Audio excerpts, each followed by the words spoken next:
आज आप सुने गंगा जमुना की कहानी। एक गंगा और एक जमुना थी। दोनों बहनें एक साहूकार के खेत से जा रही थी। तब जमुना ने जौ का दाने तोड़ लिया तो गंगा ने कहा कि बहन, तेरे तो ग्रहण लाग गया, यह तो चोरी हो गई। तब जमुना बोली कि बहन, अब ग्रहण कैसे धुलेगा?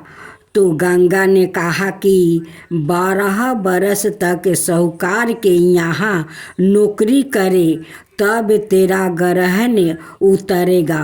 बाद में जमुना साहूकार के यहाँ गई और बोली कि मुझे तो नौकरी पर रख लो, मैं तुम्हारे सारे काम कर दूंगी, परंतु 4 काम नहीं करूंगी। एक तो जूठे बर्तन नहीं, साफे सुथर नहीं करूँगा, बिस्तर नहीं बिछा के और दिया नहीं जलाऊंगी। फिर साहूकार ने उसे रख लिया। 12 बरस के पश्चात जब कुंभ का मेला आया तो साहूकारनी कुंभ का मेले में जाने लगी। तो जमुना ने उसको एक सोने का टाका दिया और कहा कि वहाँ पर मेरी बहन को दे देना और कहानी कहना तेरी बहन ने भेजा है। और वो गोरे गोरे हाथ में हरी हरी चूड़ियाँ पहन लेगी। तो उसने वहाँ जाकर गंगा जी को सोने का टाका दे दिया। तो उसने हाथ पसार कर ले लिया और बोली, मेरी बहन जमुना से कहना कि उसके 12 बरस पूरे हो गया है। और जमुना सेठ 12 घर छोड़कर गंगा के पास चली गई और सेठ को खूब धन दिया। अब आप सुने नगर बसेरे की कथा। किसी गांव में एक बाट और एक जाट रहता था। दोनों में घनिष्ठ मित्रता थी। एक बार जाट अपनी बहन के घर जाने को तैयार हुआ तो बाट अपनी ससुराल जाने को तैयार हुआ। दोनों साथ चल पड़े तो रास्ते में रोक कर एक कुएं के मुंडर पर बैठ गया। जाट ने बाट से कहा कि नगर बसेरा कर लेते हैं। इस पर बाट बोला कि तू ही नगर बसेरा कर ले, मैं तो अपनी ससुराल जा रहा हूँ, वहाँ खूब खातिर होगी, मेरी तू कर ले नगर बसेरा। जाट वही कुएं के पास बैठे पानी की घाटी और चावल का दाना लेकर नगर बसेरा करने लगा। नगर बसेरा करने के साथ जाट कहने लगा कि नगर बसेरा जो करे सो मल धोबे पाओ, ताता मंडा तपासी देगी, मेरी माँ देगी पावासी देगी। द्वारका का बास मीठा मीठा गास, वृंदावन का बास पाउच कुल्टी छठी रस, मेरा जिब्रो कृष्णा के पास, डालू पानी हो जाए घी, झट से निगल जाए मेरा जी। यह सब कर कारा के वहाँ जाट बहन के पास चल पड़ा। जाट की बहन ने भाई के आने पर उसकी खातिर की घी पूरा के साथ भाई को जिमाया। दोनों ने बैठकर ढेर सारी बातें की। इधर भाट अपने ससुराल पहुंचा तो वहाँ आग लगी हुई थी। आग बुझाने वो भी लगा, जिसमें हाथ मुंह भी काले हो गया और खुद भी थोड़ा झुलस गया। ना रोटी ना पानी के लिए ही किसी ने पूछा। एक पड़ोसन आई तो उसने बाट की। सास को कहा कि जमाई आया है, जरा उसकी आओ भाव कर लो। बुढ़िया बोली कि सब कुछ तो जल गया है, अब कहाँ से आओ भाव करूं। तब पड़ोसन ने ही बाट को एक रोटी के साथ छाछ दी। उसने वही खाकर गुजारा किया। शाम को दोनों फिर घर की ओर चल पड़े और रास्ते में मिल गया और एक दूसरे का हाल पूछा। बाट बोला कि मेरी ससुराल में तो आग लगी हुई थी, आग बुझाते मैं खुद काला हो गया हूँ, ना रोटी मिली ना पानी। जाट बोला कि मेरी तो बहुत खातिर हुई। फिर बोला कि मैंने कहा था कि नगर बसेरा कर ले, अब कर ले, लेकिन बाट ने फिर माना कर दिया। कहने लगा कि तेरी पावासी है, पता नहीं रोटी दे या ना दे, तेरी तो माँ है। दही की छाली चूरमा का पेड़ा धारण पाएगा। बाट ने फिर नगर बसेरा नहीं किया, जाट ने कर लिया नगर बसेरा। जो करे सो मल धोबे पाओ, ताता पंडा तपासी देगी मेरी माँ, माँ देगी पावासी देगी। द्वारका का बास मीठा मीठा गास, वृंदावन का बास पाउच कुल्ठी छाटी रास, मेरा जीबोरा श्री कृष्णा के पास। डालू पानी हो जाए घी, झट से निगल जाए मेरा जी। करके वो चल पड़ा। घर पहुँचते ही जाट की पावासी ने बहुत लार प्यार किया। उधर बाट घर गया तो उसकी भैंस खो गई थी। बाप एक लाठी राखे तो दूसरी उठाए और कहने लगा कि ससुराल गया तो आग लगा दी, अब यहाँ आया तो भैंस खो दी। बाप ने कहा कि पहले भैंस लेकर आओ तभी रोटी पानी मिलेगा। सारा दिन भाट भैंस ढूंढता रहा, लेकिन उसे भैंस नहीं मिली। जाट और बाट की मुलाकात फिर से बाजार में हो गया। जाट ने बाट के हाल चाल पूछे तो बाट बोला कि आते ही भैंस खो गई, बस उसी दिन से भैंस ढूंढ रहा हूँ। रोटियों का तो पूछो ही मत। जाट ने कहा कि मैंने तो पहले ही कहा था कि नगर बसेरा कर ले। जाट की बात सुनकर बाट बोला कि तेरे नगर बसेरे में इतनी ताकत है तो चल अब कर लेता हूँ। दोनों ने बैठकर नगर बसेरा किया। नगर बसेरा जो करे सो मल धोबे पाओ, ताता पंडा तपासी देगी मेरी माँ, माँ देगी पावासी देगी। द्वारका का बास मीठा मीठा गास, वृंदावन का बास पाहुच कुल्टी छाती रास, मेरा जीबोरा श्री कृष्णा पास। डालू पानी हो जाए घी, झट से निगल जाए मेरा जी। दोनों के नगर बसेरा करने पर बाट जैसे ही आगे बढ़ा तो उसकी खोई भैंस मिल गई, जिसे लेकर घर पहुंचा। घर पहुंचते ही माँ ने कहा कि लड़के को आते ही घर से निकाल दिया। सारे दिन से यह भूखा प्यासा भटक रहा है। यह कहकर उसकी माँ ने उसको खूब खिलाया पिलाया। इस घटना के बाद सारे नगर में ढिढोरा पिटवाया गया कि कार्तिक में सब कोई अपने पीहर या ससुराल आते जाते नगर बसेरा करे, जैसे बाट को नगर बसेरा करने का फल मिला वैसे ही हर किसी को मिले। अब आप सुने घून और इली की कथा। बहुत पहले की बात है। एक थी इली और एक था घून। एक दिन इली बोली कि आओ घून, कार्तिक का स्नान करे। घून बोला कि तू तो गोरी परी है, तू ही नहा ले।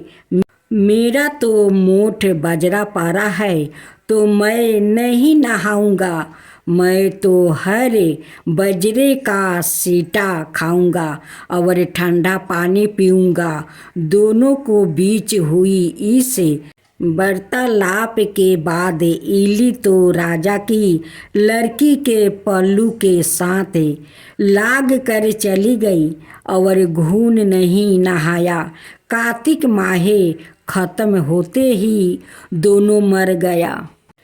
कार्तिक का स्नान करने से इली राजा के घर जन्म लेती है और घून राजा का यहाँ गाधा बनता है। राजा की बेटी बड़ी हुई तो उसके विवाह का दिन आया और वो ससुराल के लिए विदा होने लगी। विदा होने के समय अचानक ही बेटी की बैलगाड़ी रुक गई तो राजा रानी दोनों बोले कि यह बैलगाड़ी क्यों रुक गई। बेटी तुझे तो मांगना है, मांग ले। लड़की बोली कि मुझे यह गाधा चाहिए। यह सुन राजा रानी बोले कि यह क्या मांगा है, कुछ और मांग ले। यह भी कोई मांगने की चीज है। लड़की अपनी बात पर अड़ गई और बोली कि मुझे तो यह गाधा ही चाहिए। लड़की की बात सुनकर गाधा फुदक फुदक कर भागने लगा और लड़की के साथ वो भी चला गया। महल जाकर लड़की ने उसे नीचे ही सीढ़ी से बांध दिया। एक दिन लड़की सीढ़ी से उतरने लगी तो गाधा ने कहा कि ये सुंदरी, मुझे पानी पिला दे। तब लड़की बोली कि जब तुझे कहा था कि कार्तिक नहा ले तब तूने माना कर दिया था। तूने कहा कि मैं तो बाजरा खाऊंगा और ठंडा पानी पीऊंगा। लड़की और गधे की वार्तालाप उसकी देवरानी जेठानी सुन रही थी। वो दोनों अपने देवर के पास गई और बोली कि यह तुम किस जादूगरनी को ब्याह कर लाए हो। यह तो जानवरों से बात करती है। अपनी भाभीयों की बात सुनकर लड़का बोला कि मैं जब अपने कानों से सुनूंगा और आँखों से देखूंगा तबे ही मानूंगा। अगले दिन वो सीढ़ी पर छिप कर बैठ गया। उसकी पत्नी आई और गधे से उससे फिर वही बात कही जिस पर रानी ने भी वही जवाब दिया। यह सब देख वो राजकुमार तलवार निकाल कर सामने आया और बोला कि तू जानवरों से कैसे बात कर सकती है, बताओ कि तुम कौन हो। उसकी पत्नी ने उसे बहुत कहा कि औरत का भेद नहीं खोलना चाहिए, लेकिन वो आरा रहा कि नहीं, मैं तो सब जान कर ही रहूँगा। राजकुमार की जिद के आगे उसकी पत्नी हार गई और उसने पिछले जन्म की सारी बातें उसे बता दिया कि वो इली थी और यह गाधा घून था। इससे मैंने कार्तिक नहाने की बात कही। लेकिन इसने माना कर दिया, जिसके परिणाम स्वरूप यह इस जन्म में गाधा बन गया और मैं राजा के लड़की के पल्लू से लाग कर नहाई तो मैं राजकुमारी के रूप में पैदा हुई। इसलिए मैं तो इसे पिछले जन्म की बात कर रही थी। सारी बात सुनकर राजकुमार बोला कि क्या कार्तिक स्नान का इतना पुण्य मिलता है? रानी ने कहा कि हाँ, बहुत पुण्य फल मिलता है। अपनी पत्नी की सारी बातें सुनकर राजकुमार ने कहा कि यदि कार्तिक स्नान का इतना महात्म है, तब हम दोनों जोर तोर से कार्तिक स्नान करेंगे और दान पुण्य भी करेंगे, ताकि आने वाले समय में हम सुख पूर्वक रह सके। दोनों ने जब जोर तोर से स्नान किया तो उनके पास काफ़ी धन हुआ। इस कहानी के बाद सभी को कहना चाहिए कि हे कार्तिक महाराज, जैसे आपने इली को फल दिया वैसे ही सभी को देना, लेकिन घुन जैसा फल किसी को ना देना। अब आप सुने अवला नमी की कथा। एक राजा था, उसका परन था। वो रोज 1.25 मन आंवले दान करके ही खाना खाता था। इससे उसका नाम आंवला राजा पड़ गया। एक दिन उसके बेटा बहू ने सोचा कि राजा इतने सारे आंवले रोजाना दान करते हैं, इस प्रकार तो एक दिन सारा खजाना खाली हो जाएगा। इसलिए बेटा ने राजा से कहा कि उसे इस तरह दान करना बंद कर देना चाहिए। बेटे की बात सुनकर राजा को बहुत दुख हुआ और राजा रानी महल छोड़कर घनघोर जंगल में जाकर बैठ गया। राजा रानी आंवला दान नहीं कर पाए और परन के कारण कुछ खाना नहीं। जब भूखे प्यासे 7 दिन हो गया, तब भगवान ने सोचा कि यदि मैंने इसका परन नहीं रखा और इसका साथ नहीं रखा तो विश्वास चला जाएगा। इसलिए भगवान ने जंगल में ही महल, राज्य और बाग बगीचे सब बनवा दिया और ढेरों आंवले के पेड़ लगा दिया। सुबह राजा रानी उठे तो देखा कि जंगल में उनके राज्य से भी 2 गुना राज्य बसा हुआ है। राजा रानी से कहने लगी, रानी देखो, कहते हैं सत्य मत छोड़ो, सुरमा सत्य छोड़ाया पत जाए, सत्य की छोरी लक्ष्मी फिर मिलेगी। आए आओ नहा धोआ करे, आंवले दान करे और भोजन करे। राजा रानी ने आंवले दान करके खाना खाया और खुशी खुशी जंगल में रहने लगे। उधर आंवला देवता का अपमान करने वाले माता पिता से बुरा व्यवहार करने के कारण बहू बेटे के बुरे दिन आ गया। राज्य दुश्मनों ने छीन लिया, दाने दाने को मोहताज हो गया और काम ढूंढते हुए अपने पिताजी के राज्य में आ पहुंचा।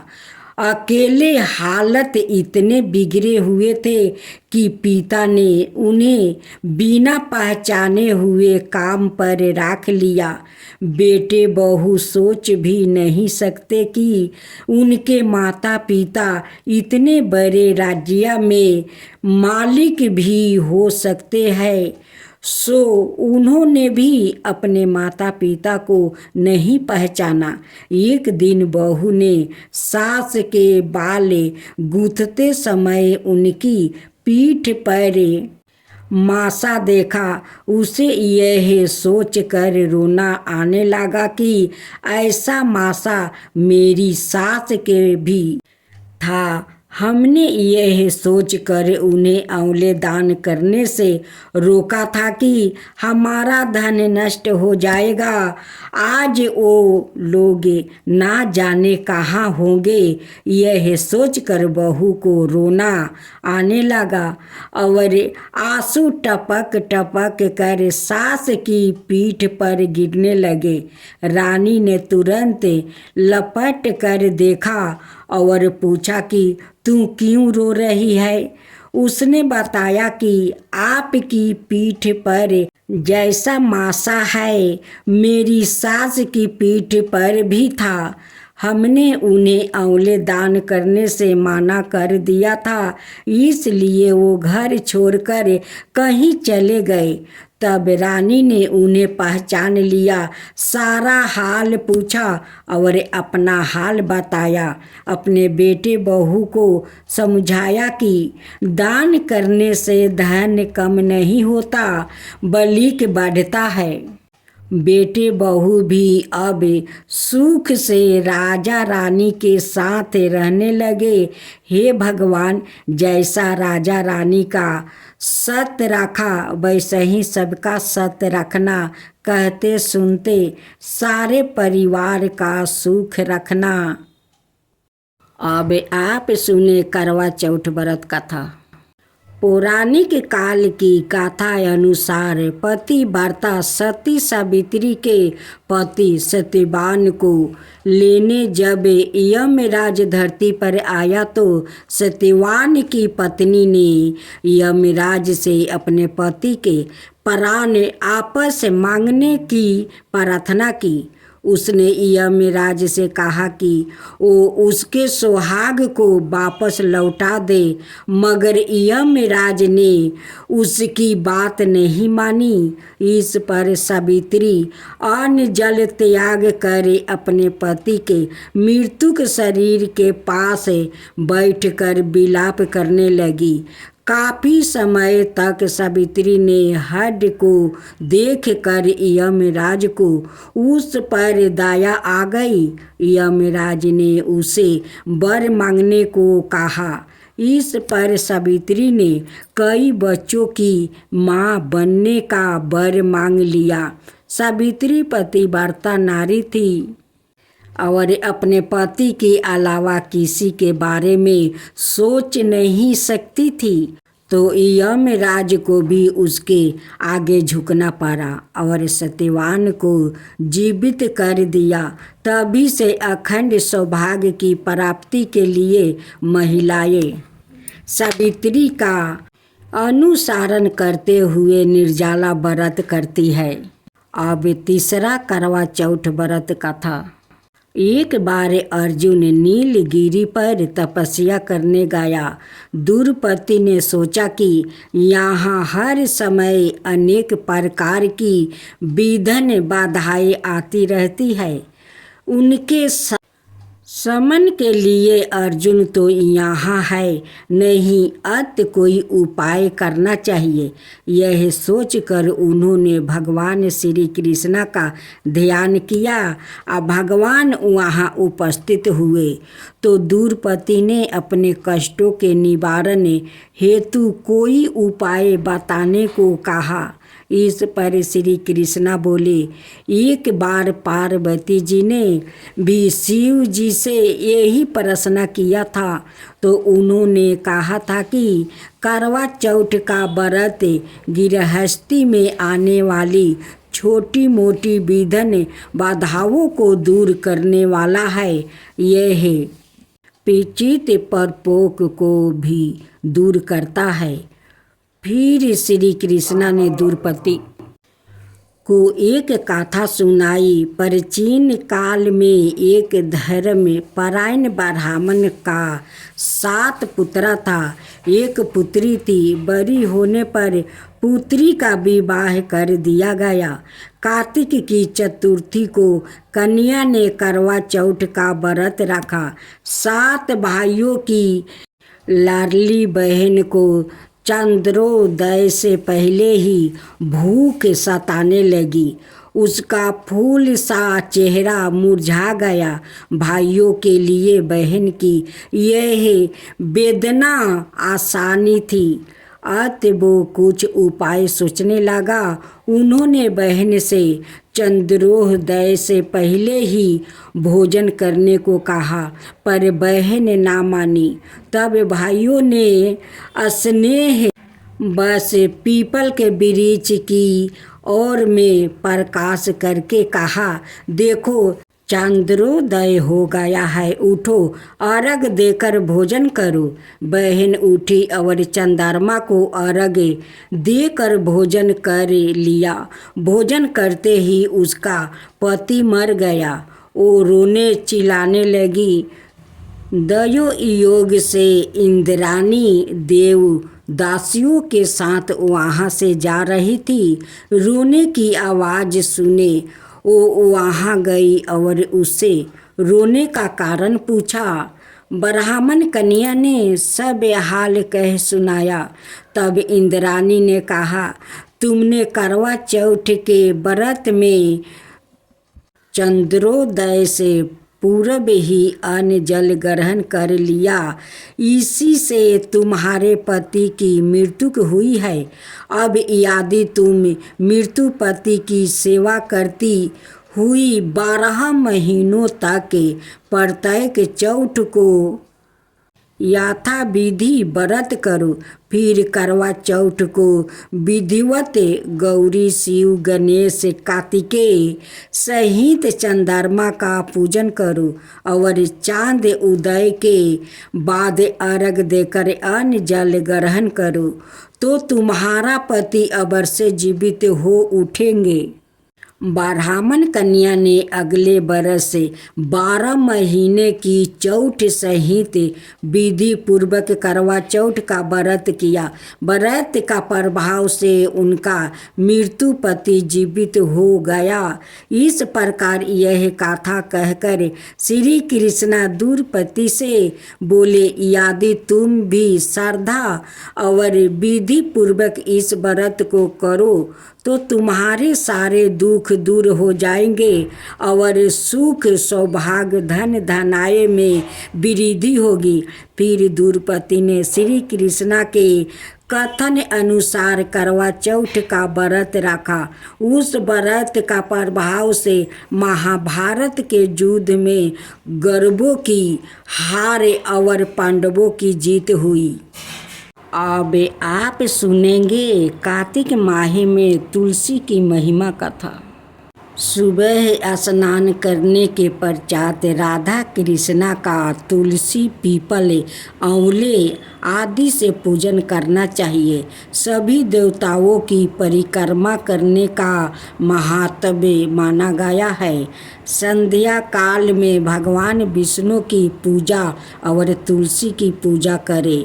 कार्तिक मास में राधा कृष्णा विष्णु भगवान और तुलसी पूजा का अत्यंत महात्म्य है। जो मनुष्य इस माह में इनकी पूजा करता है उसे पूर्ण फलों की प्राप्ति होती है। स्कंद पुराण में वर्णित है कि इस मास में जो व्यक्ति देवला नदी के किनारे तुलसी के समक्ष एवं शयन कक्ष में दीपक जलाता है उसे सबर सुख प्राप्ति होते हैं। इस मास में भगवान विष्णु एवं लक्ष्मी के निकट दीपक जलाने से अमिट फल प्राप्ति होते हैं। इस मास में की गई भगवान विष्णु और माँ लक्ष्मी की उपासना असीमित फलदायी होती है। तुलसी हमारी आस्था और श्रद्धा की प्रतीक है। अपरिमित औषधीय गुणों से युक्त भी बरस भर तुलसी में जल अर्पित करना और संध्या काल तुलसी के नीचे दीप जलाना अत्यंत श्रेष्ठ माना जाता है।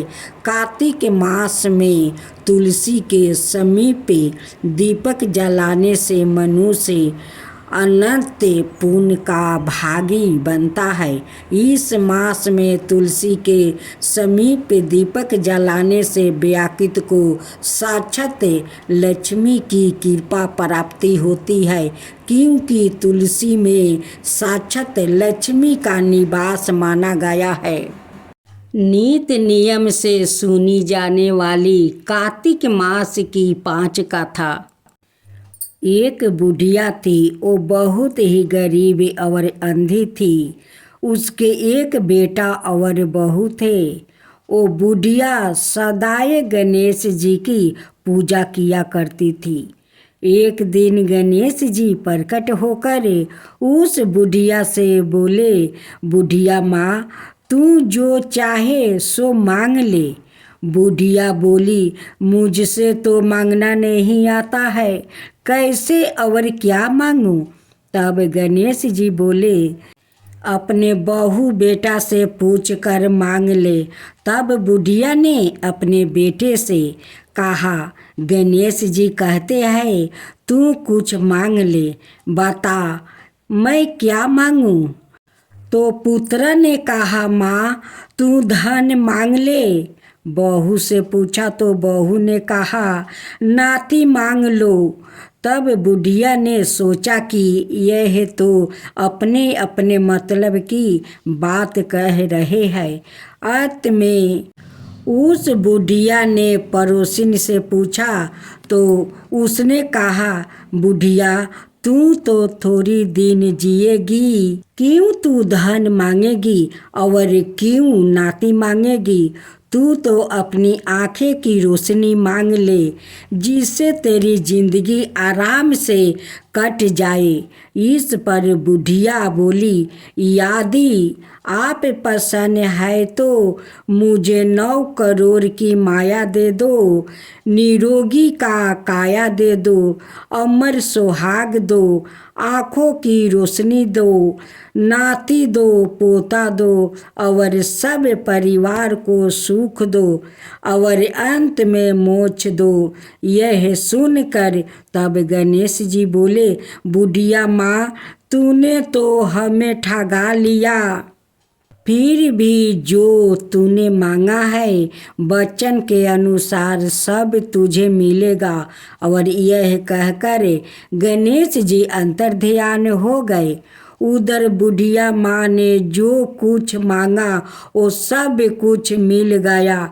हे गणेश जी महाराज, जैसे तूने उस बुढ़िया माँ को सब कुछ दिया वैसे ही सबको देना।